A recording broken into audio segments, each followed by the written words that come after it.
Empezamos con nuestra parte internacional del seminario y quiero darle la bienvenida a nuestros dos expositores internacionales.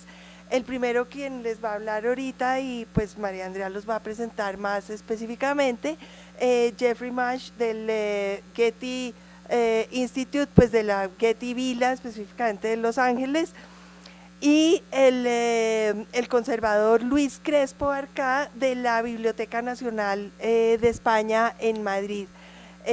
Por favor, es pues un aplauso y una gran bienvenida para ellos que nos acompañarán hoy. Buenas tardes, gracias por seguir firmes en el asunto. Como decía Juanita, empieza el segundo eje temático. El tema tratará de tendencias en la intervención y la documentación del patrimonio cultural mueble. El objetivo de este eje temático es, bueno, la intervención y la documentación son dos de los aspectos más relevantes en el quehacer de la conservación-restauración.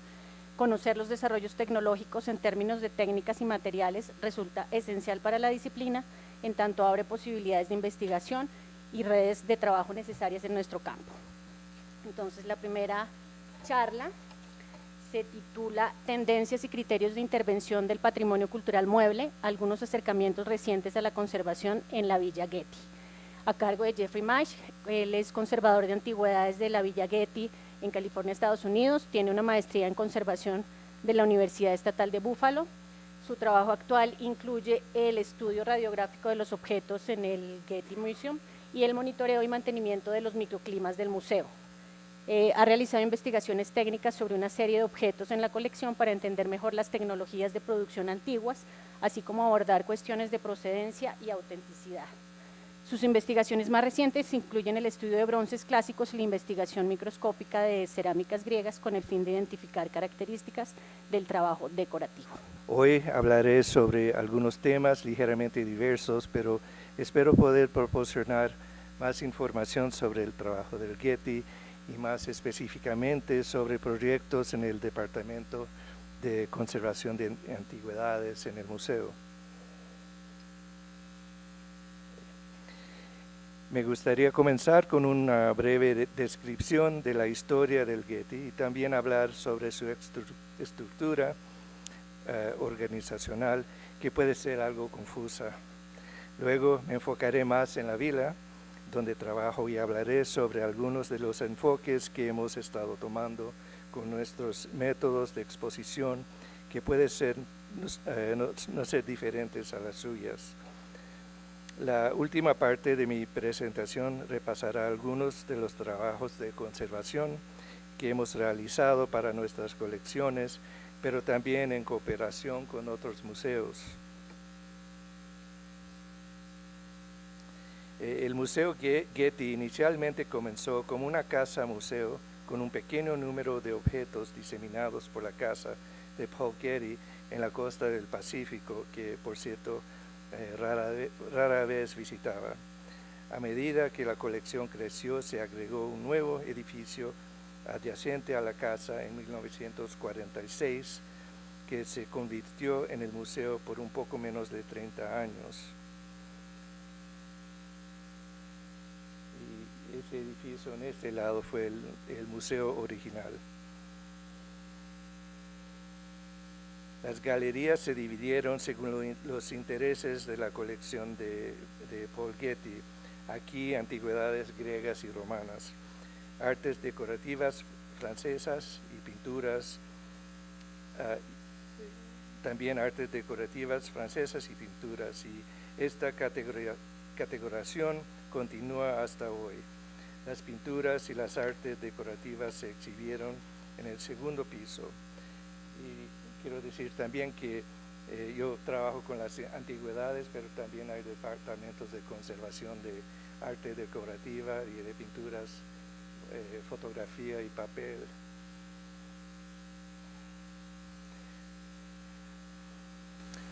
A medida la colección creció aún más y J. Paul Getty comenzó a pensar en un proyecto más ambicioso, un admirador de la arquitectura romana modeló su futuro museo en la villa de Papiri en Herculano perístelos interior y exterior.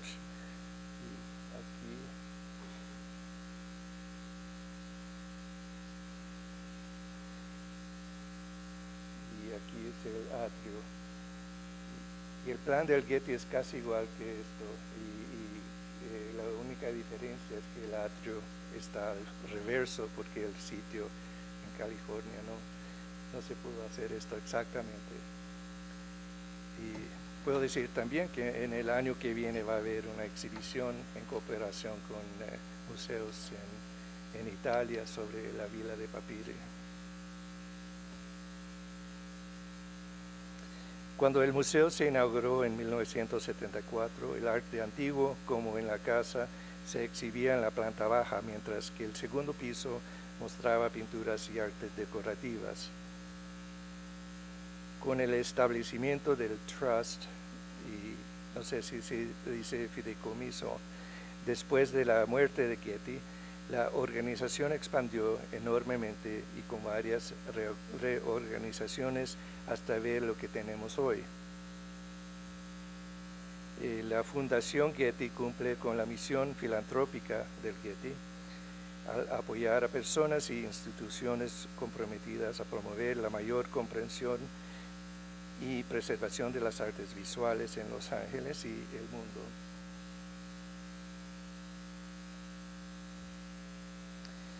El Instituto de Investigación Getty está dedicado a fomentar el conocimiento y el avance de comprensión de las artes visuales, sus diversas historias a través de su experiencia, programa de recolección activo, programas públicos, colaboraciones institucionales, exposiciones, publicaciones, servicios digitales y programas de estudios residenciales. El Instituto de Conservación Getty trabaja internacionalmente para promover la práctica de conservación en las artes visuales, interpretada ampliamente para incluir objetos, colecciones, arquitectura y sitios. Y el Museo Getty busca inspirar la curiosidad, el disfrute y la comprensión de las artes visuales, coleccionando, conservando, exhibiendo e interpretando obras de arte de excepcional calidad y importancia histórica.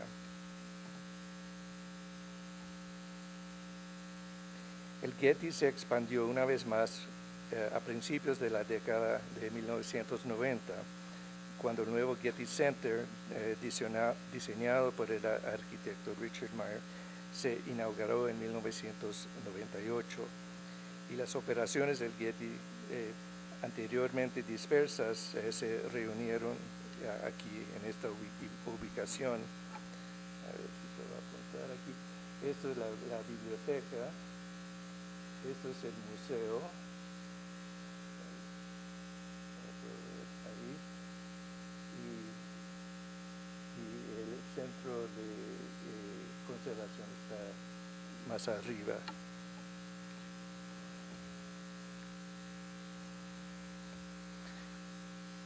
La Villa Getty se expandió en 2005 con la adición de un teatro al aire libre y se remodeló en 2017 y ahora contiene solamente arte antiguo. Las colecciones están organizadas aproximadamente cronológicamente con las artes griegas expuestas en la planta baja. Un problema con eso es que durante el día las puertas están abiertas y voy a hablar un poco más sobre eso. La ubicación y clima costera de la villa, combinada con vientos ocasionales del desierto, han presentado algunos desafíos ambientales únicos en el sitio. Y aquí es el piso segundo, que está más encerrado. Climatológicamente, los espacios en la planta baja son un desafío en el sentido de que están un poco al aire libre y las condiciones de humedad locales pueden oscilar entre 20 y 80%, a veces cambiando en cuestión de horas. En consecuencia, confiamos más en vitrinas en el piso bajo.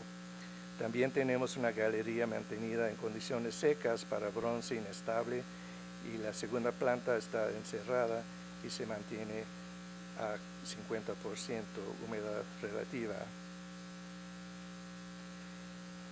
Como profesionales de museos debemos tener en cuenta el tipo de materiales expuestos, pero también definir nuestros materiales y problemas de estabilidad con cuidado. En esta definición de materiales publicada, por ejemplo, materiales como piedra, cerámica y bronce se consideran robustos. Sin embargo, dentro de nuestra colección esto puede no ser necesariamente el caso y debemos estar atentos a cómo se exhiben algunos materiales. Los metales mineralizados y dañados por el sal pueden ser muy frágiles e instables, así como cerámicas y piedra. El investigador Shin Markawa también sugiere mirar la historia de la exhibición de... algo cambió. La historia de la exhibición de un objeto, ya que algunos materiales pueden soportar fluctuaciones más amplias en la temperatura y la humedad relativa. Esto ha llevado en parte a considerar una escala más amplia y hay un movimiento para relajar las restricciones de humedad y temperatura para ahorrar dinero, el llamado protocolo WISO. Algunos museos, incluido el Getty, han considerado relajar un poco las normas, pero también deben conocer a los prestamistas que aún pueden necesitar controles estrictos. En 1993, el Dr. Mecklenburg en el Smithsonian realizó un estudio de sus museos con el objetivo de ahorrar costos. Los museos e instalaciones Smithsonian tenían una gama de estándares de humedad con fluctuaciones permitidas de más o menos 20 a 25% hasta más de 3%. Y, aquí la parte baja explica la variación permitida y aquí es el costo. Y se puede ver si puede usar una fluctuación menos, eso va a costar menos. Fluctuación menos, costo más alta. Y estos son los varios museos también, el Freer, la Galería de Arte, Museo de Arte, de Historia Natural y de Historia Americana, Museo de Retratos, y abajo es el almacén en Suitland.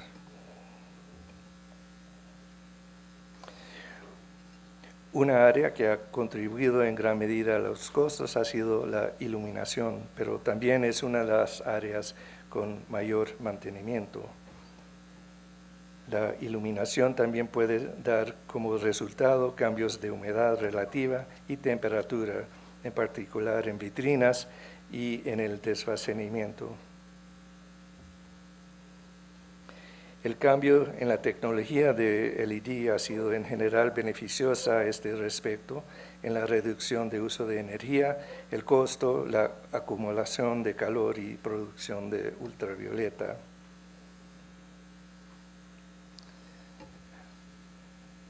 Como se mencionó, dependemos más en vitrinas y factores de diseño como tamaño, sellos o juntas, acceso para instalación y control de clima, intercambio de aire con el entorno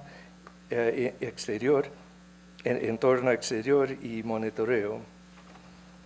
Y aquí vemos una vitrina de 3 lados de vidrio utilizada comúnmente con lo que llamaban iluminación externa, y la puerta de apertura frontal requiere sellos más largos. Y aunque la iluminación era externa, hubo una transferencia de calor diaria a la vitrina durante el horario de apertura del museo. Se puede ver que el espacio de metal en la parte superior de la vitrina llega a 34 grados centígrados, con transferencia de calor a las capas superiores del interior. Esta transferencia se ha reducido considerablemente con los cambios en la iluminación LED. Esto es una versión más pequeña de esta vitrina que tendría problemas de iluminación similares, pero con tamaño de sello en frente reducido. Mi preferencia ha sido, en términos de control climático, esta vitrina de 5 lados. El peso de la vitrina empuja hacia abajo la junta y se estrecha con el tiempo. La iluminación completamente externa también elimina las fluctuaciones de humedad debido al calentamiento de la luz. La vitrina en la derecha mantuvo condiciones secas estables durante más de 6 años.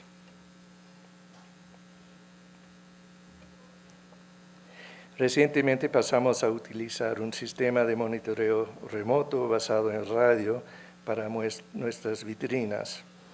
Este sistema transmite datos a una estación receptora central que luego transfiere los datos a través de una red. Los datos pueden superponerse de un plan de la galería, que se ve aquí en la derecha, y se puede verificar y supervisar de forma remota. Y cada uno de estos, el plan es una vitrina.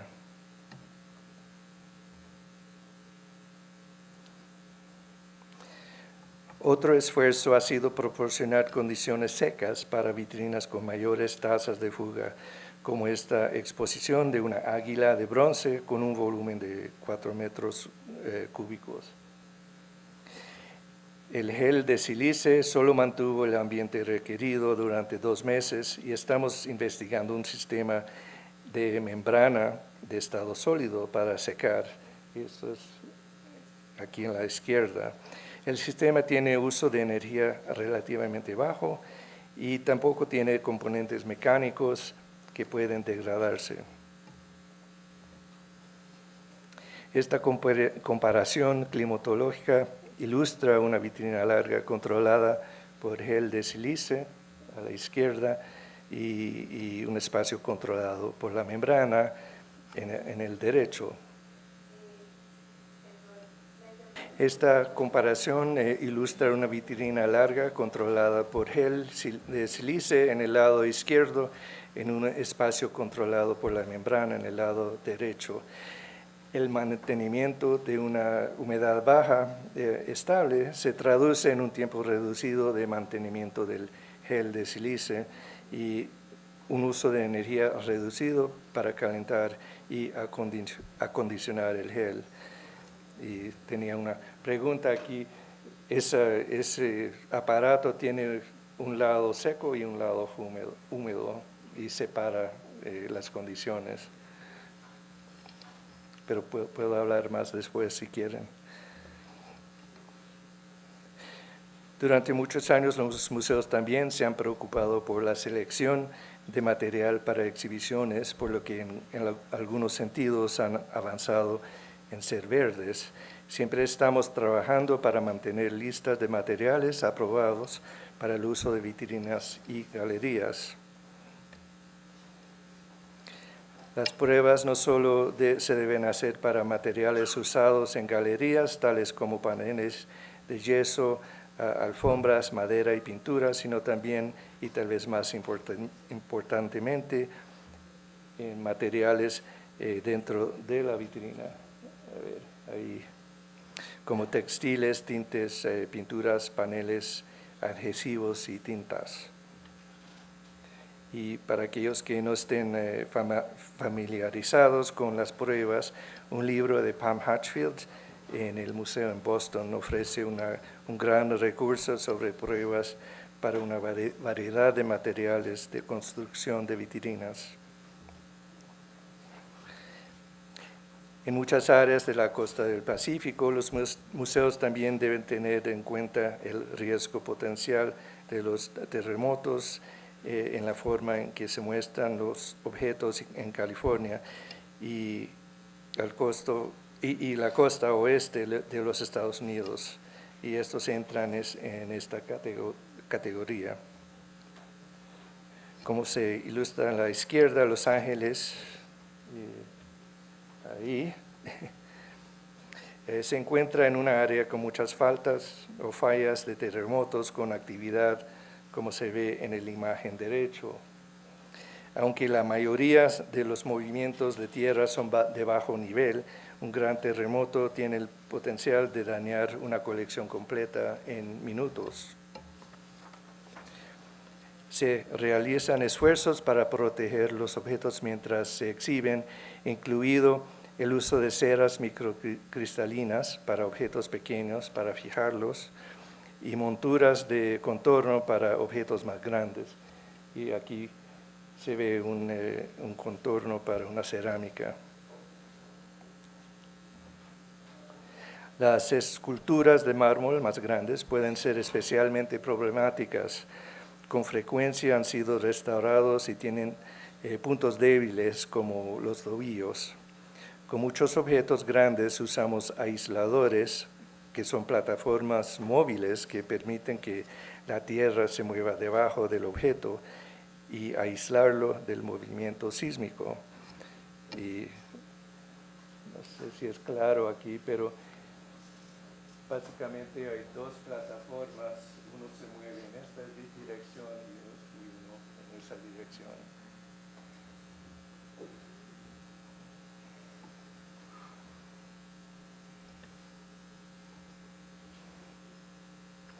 El Departamento de Conservación de Antigüedades también ha participado en varios grandes proyectos internos y se está involucrando cada vez más en una variedad de proyectos externos que incluyen tanto el estudio técnico como la intervención y tratamiento.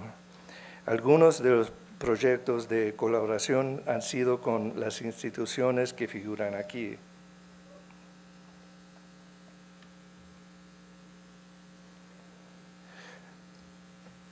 Un proyecto internal ha sido el proyecto con el acrónimo APPEAR, una base de datos de las tecnologías de pintura de panel de Egipto romano.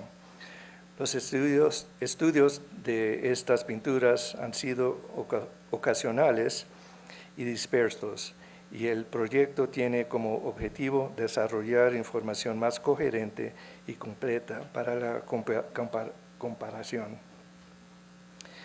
El objetivo final sería identificar talleres de pintura específicos.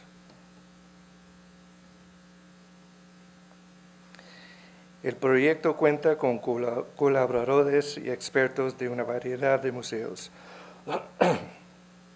La clasificación del tipo de aglutinante, pigmento y el tipo de madera en una base de datos permitirá una mejor clasificación de las características técnicas. Otro recurso interno que el museo está desarrollando es el wiki con información sobre la conservación preventiva. La información en el Getty se ha dispersado en varios departamentos y el objetivo del recurso es recopilar información sobre el mantenimiento de la colección permanente. Los préstamos y el arte en tránsito y preparación y respuestas de emergencia. Y durante los últimos 12 años el Instituto de Conservación también ha colaborado con la Universidad de California y en Los Ángeles en el programa de capacitación de conservación etnográfica y arqueológica. El programa tiene una duración de 3 años y toma de 6 a 7 estudiantes cada 2 años. Los conservadores del museo y el Instituto de Conservación trabajan en un papel de apoyo al dar conferencias sobre temas específicos y ayudar como las imágenes como en radiografía. La colección del Museo Vila en sí está compuesta principalmente de materiales inorgánicos como mosaicos, piedra, pinturas, murales, cerámica y metales. Un tratamiento de mármol reciente implicó la fijación de una cabeza de mármol recientemente adquirida a un torso.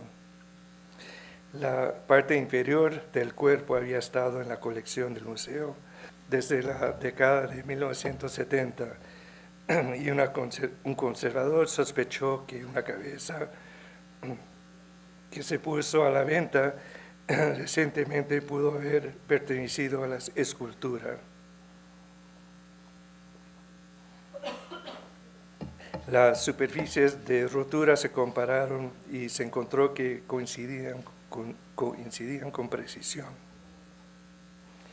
Y esto es el sistema de levantar, porque pesaba como 30 kilos, algo así. Curiosamente, encontramos salpicaduras de pintura roja de la Galería Moderna en el torso que parecía corresponder a pintura roja que se veía en la cabeza. Resultados analíticos indicaron la misma pintura y que el torso y la cabeza estuvieron juntos hasta mediados del siglo XX, porque esa pintura no se inventó hasta 1950 o algo así. El espectro superior es pintura en el torso y en el centro es de la cabeza y el paralelo es la parte baja. Y aquí se puede ver el tipo de pintura moderna. Y eso fue más para interés sobre la historia de la pieza. Aquí la cabeza se levanta y se coloca para verificar el ajuste. Habiendo ejecutado muchas reversiones de restauración difíciles, intentamos, cuando sea posible, incluir algún tipo de accesorio mecánico que sería más fácil reversar. Que epoxi, por ejemplo. Utilizando un conjunto de un pin que se ve aquí, podemos fijar la cabeza en su lugar con el uso de un adhesivo mínimo.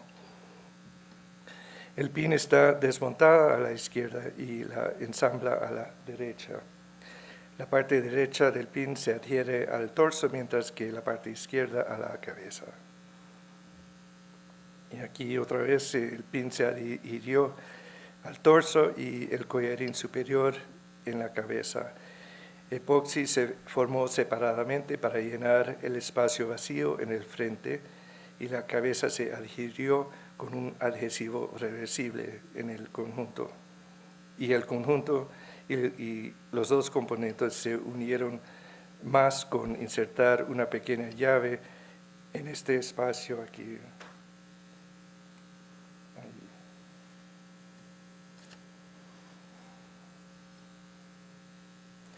Y después de una limpieza ligera, la figura estaba lista para mostrar. Nuestros tratamientos de cerámica implican evaluación estructural, estudios de uso antiguo, restauraciones históricas y considerar cuidadosamente la presentación estética final. Aquí, por ejemplo, podemos ver dos tazas griegas pintadas llamadas kílix. Una radiografía a la izquierda ayuda a evaluar el nivel del ensamblaje y se ve una copa restaurada a la derecha. Una consideración que a menudo encontramos es cómo reintegrar la copa y hacer que el diseño pintado sea más comprensible. Otro tratamiento de cerámica más grande fue de una vasija grande llamado un Lequidos, que se muestra aquí en 4 vistas. La intervención implicó el desmontaje y el montaje cuidadoso, ya que las uniones de goma laca estaban fallando y también manchando la cerámica.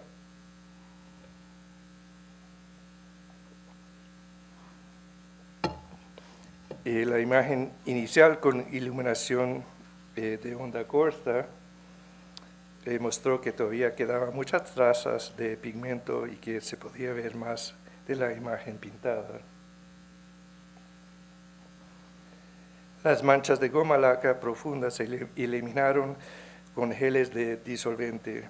Con frecuencia utilizamos geles para eliminar varios tipos de manchas, ya que actúan como cataplasmas y también permiten a los conservadores utilizar disolventes más débiles y menos tóxicos. Aquí se ve la vasija desmontada y se limpia y se prepara para volver a armarlo con el adhesivo acrílico. Después de una larga reasamblaje, se restauró una sección faltante del borde.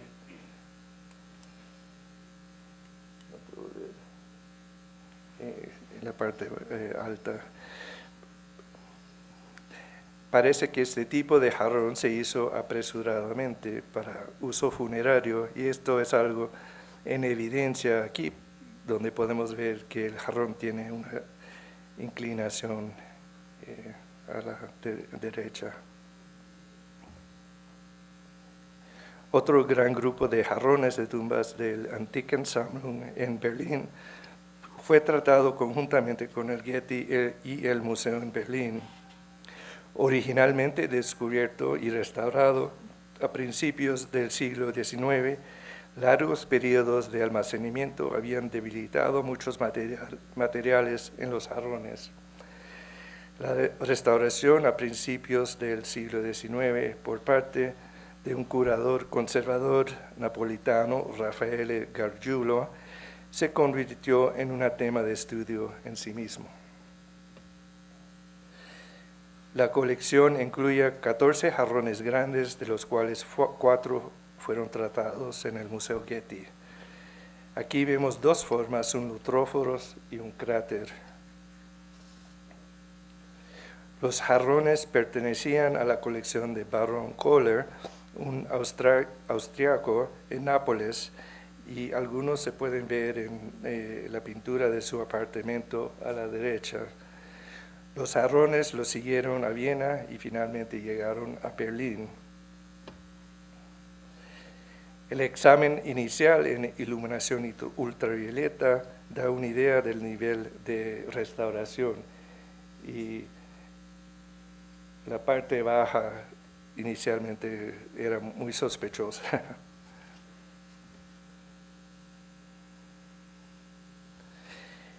El desafío se convirtió no solo en identificar áreas de restauración, sino también en evaluar su nivel de importancia para la historia del jarrón.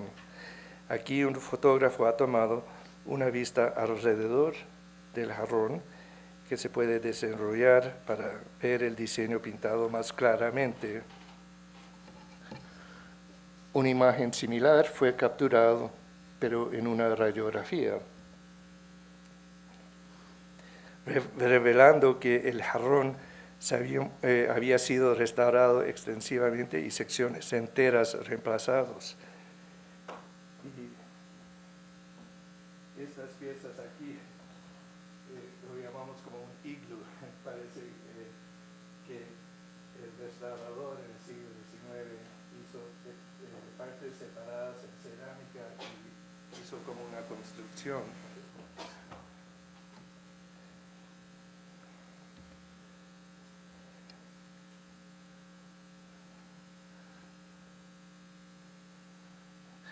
Tomados en conjunto, las fotografías y las radiografías se mapearon para mostrar la extensa restauración de la pieza. Y eso es el foto y esto es la área reconstruida.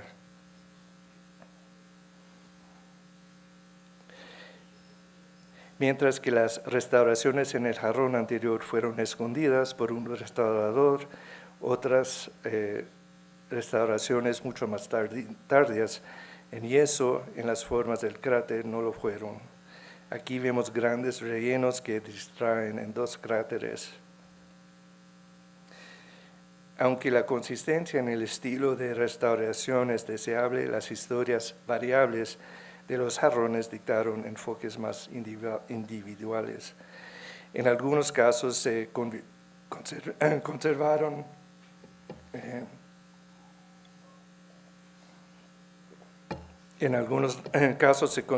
las restauraciones históricas del siglo XIX y en otros casos se adoptó un enfoque más arqueológico. Aquí podemos observar grandes rellenos que se dejan negros.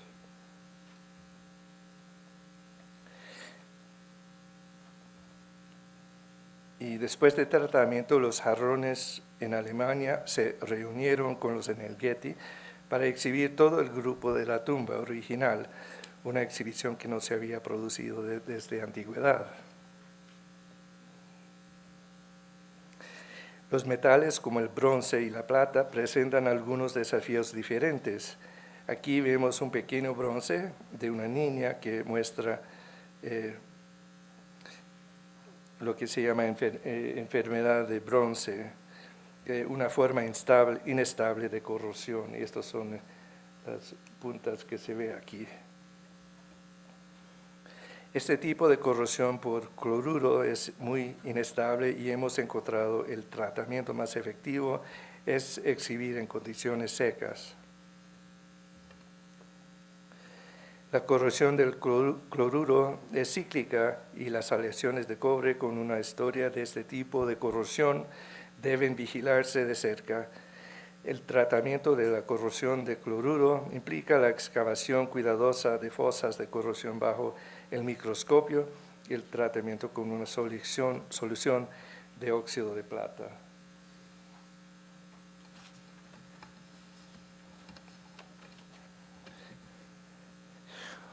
Otro estudio y tratamiento de bronce involucró una gran cantidad de bronces encontrados en el antiguo sitio de Vani, en Georgia, situado en el este del Mar Negro. El Museo Getty colaboró con el Museo Arqueológico en Tbilisi en el tratamiento y estudio de 4 lámparas de aceite de bronce que luego se incluyeron en una exposición en el Getty. El tesoro visto aquí a la derecha data del siglo I a.C., fue encontrado en la base de un pozo excavado cerca de un complejo de templos.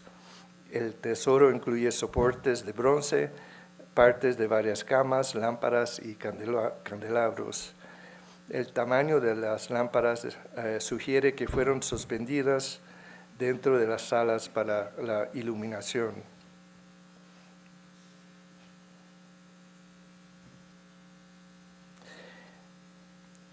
Dos de las lámparas incluían motivos de elefantes, con una con pequeñas figuras de Eros, y la que se ve aquí representa al dios Zeus en forma de águila que se lleva al joven Ganímedes.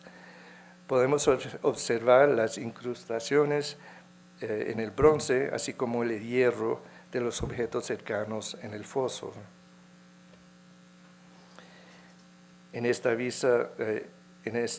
Esta es una vista de la misma lámpara desde la parte superior y podemos ver que está en 2 partes. Cada lámpara era muy distinta. Esta es la lámpara con figuras de Eros antes de tratamiento. Tenga en cuenta los lazos de suspensión en la parte superior e inferior y la tapa de cierre. Se consideraron varias opciones para la limpieza, pero se consideró que la limpieza mecánica con un bisturí era el método más controlable. Esto se hizo bajo aumento y produjo una superficie con una pátina azul-verde, probablemente debido al enriquecimiento del estaño durante entierro. Después de limpiar, las figuras encontradas con la lámpara se volvieron a unir. Aquí se muestran después del tratamiento. Originalmente habían sido soldados en su lugar, pero fueron reemplazados con un adhesivo acrílico.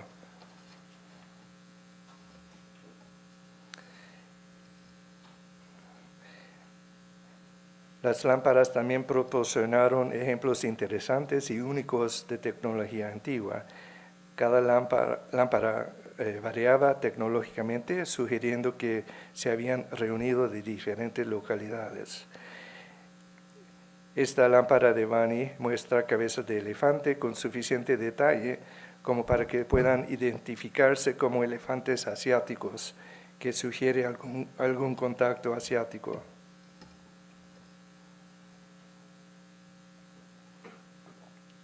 Las radiografías de la lámpara identificaron varias uniones.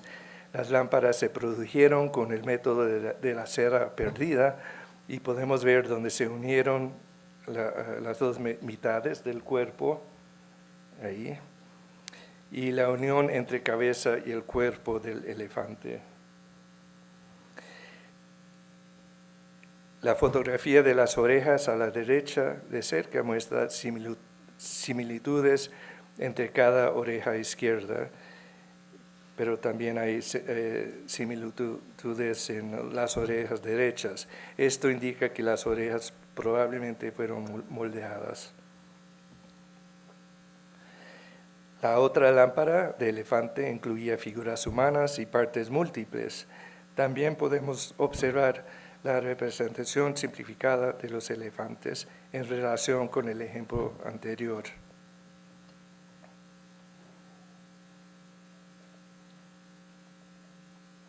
Aquí podemos ver que cada boquilla de la lámpara se construyó con varias partes.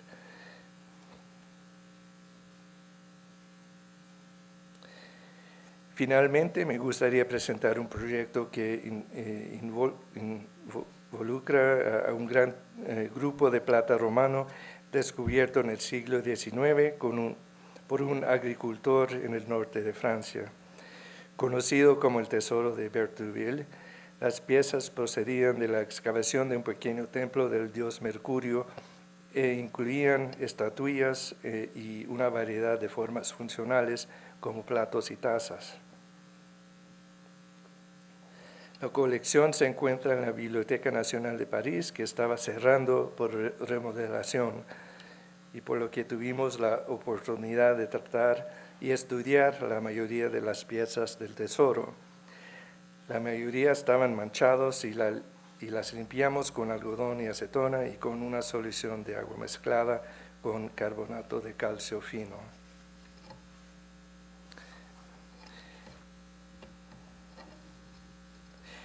Después de 2000 años también fue emocionante sorprenderse con alguna característica desconocida. Esta copa de plata, una combinación de una copa exterior decorativa en repoussé y una taza interna simple, fue radiografiada y se mostró que tiene varios rellenos de restauración moderna, que se ve a la derecha.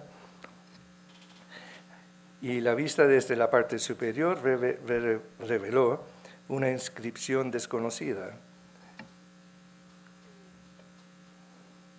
entre las dos capas de la copa, y el estudio de la inscripción indicó que era una grabación antigua del peso de la plata utilizada para hacer la copa. El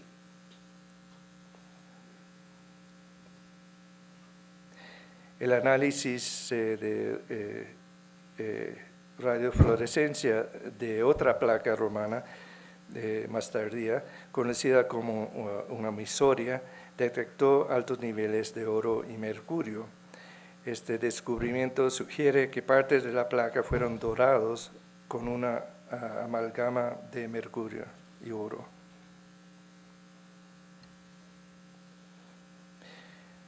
Tras la exposición en el Getty, el Tesoro de Bertheville fue preparado para viajar a exposiciones en Houston, Kansas City, San Francisco, Arles, en Francia, Copenhague y en el año que viene a Nueva York. El Departamento de Preparación del museo construyó cajas cuidadosamente para asegurar las piezas durante estos periodos de viaje extendidos. Las cajas fueron selladas internamente con la película de barrera Marvel Seal y se incluyeron captadores de azufre y gel de sílice en las cajas para proporcionar un ambiente limpio y seco. Una abertura en la parte frontal y un estante deslizante facilitaron la extracción del objeto de la caja.